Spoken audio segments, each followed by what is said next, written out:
Okay, next methodology. Methodology of Human Genome Project. Two major approaches ആണ് നമ്മൾ use ചെയ്തിരിക്കുന്നത് human genome പ്രോജക്റ്റിൽ. That is expressed sequence tag ആണ് ഒന്നാമത്തത്. That means sequencing the gene that are expressed as RNA.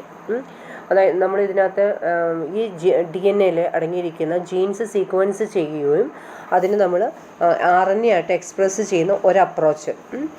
ഏതിനെയാണോ നമ്മൾ sequence ചെയ്തിരിക്കുന്നത് DNA എന്തിനെയാണോ നമ്മൾ identify ചെയ്യുക, സീക്വൻസ് മീൻസ് ഐഡൻറ്റിഫൈ ചെയ്യുക, all the genes present the particular DNA identify ചെയ്യുന്നു, അതിന് നമ്മൾ എക്സ്പ്രസ് ചെയ്യുന്ന RNA ആയിട്ട് എക്സ്പ്രസ് ചെയ്യുന്നു.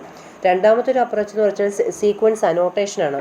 That means sequencing the whole genome that containing coding and non coding sequence. നമ്മൾ പ്രൈമറി ട്രാൻസ്ക്രിപ്റ്റ് ഉണ്ടാക്കിയില്ലേ, അതേപോലെ തന്നെ ട്രാൻസ്ക്രിപ്ഷനിലാണ്, അതേപോലെ തന്നെ നമ്മൾ ഹോൾ ജീനോമിന് സീക്വൻസ് ചെയ്യുന്നു. ബട്ട് അതിനുള്ളിൽ കോഡിങ് നോൺ കോഡിങ് സീക്വൻസ് എക്സോണും ഇൻട്രോൺസും ഒക്കെ ഉണ്ടായിരിക്കും. അങ്ങനെ ചെയ്യുന്ന രണ്ട് അപ്രോച്ചസാണ് ഇവർ യൂസ് ചെയ്യുന്ന മെത്തഡോളജി. പിന്നെ ഇതിൻ്റെ പ്രൊസീജിയർ എങ്ങനെയാണ്?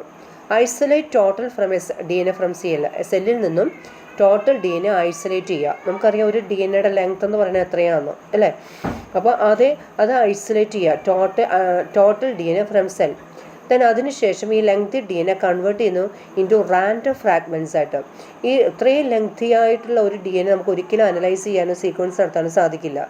So it converted into random fragments, small fragments ആയിട്ട് നമ്മൾ അവിടെ ഇവിടെയും കട്ട് ചെയ്തെടുക്കുന്നു. That converted into random fragments.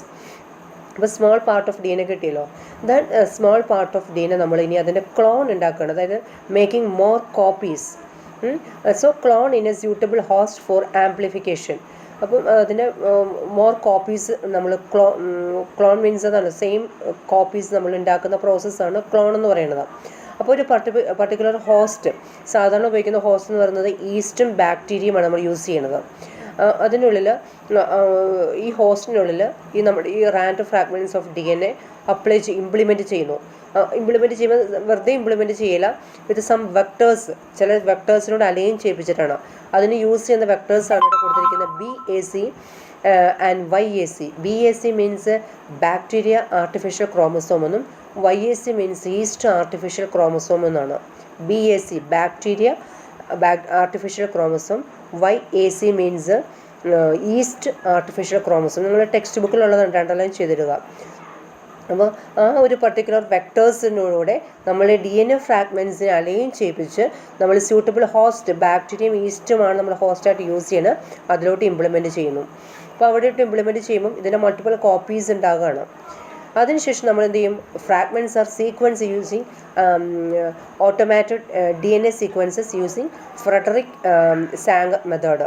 അതായത് അപ്പോൾ മൾട്ടിപ്പിൾ കോപ്പീസ് ഓഫ് ഫ്രാഗ്മെൻറ്റ്സ് അവിടെ ഉണ്ടായല്ലോ, അപ്പോൾ അതിൽ ഓവർലാപ്പിംഗ് റീജിയൻസ് ഉണ്ടാവും. അപ്പോൾ ആ ഒരു പർട്ടിക്കുലർ സീക്വൻസിന് നമ്മൾ ആ ഫ്രാഗ്മെൻറ്റ്സിന് നമ്മൾ യൂസിങ് ഓട്ടോമാറ്റഡ് DNA സീക്വൻസസ്, അതായത് കമ്പ്യൂട്ടറിൽ ആണ്, ഒരിക്കലും ഹ്യൂമൻ ബീങ്സിന് ഇത് ഒരിക്കലും അനലൈസ് ചെയ്യാൻ സാധിക്കില്ല. അപ്പോൾ ന്യൂ ടെക്നോളജി യൂസ് ചെയ്ത്, കമ്പ്യൂട്ടർ ടെക്നോളജി യൂസ് ചെയ്ത് സീക്വൻസ് ഓവർലാപ്പിംഗ് റീജിയണിലുള്ള മൾട്ടിപ്പിൾ കോപ്പീസ് ആണല്ലോ ഉണ്ടാകുക, ആ റീജിയനുള്ള സീക്വൻസസ് നമ്മൾ അറേഞ്ച് ചെയ്യണു.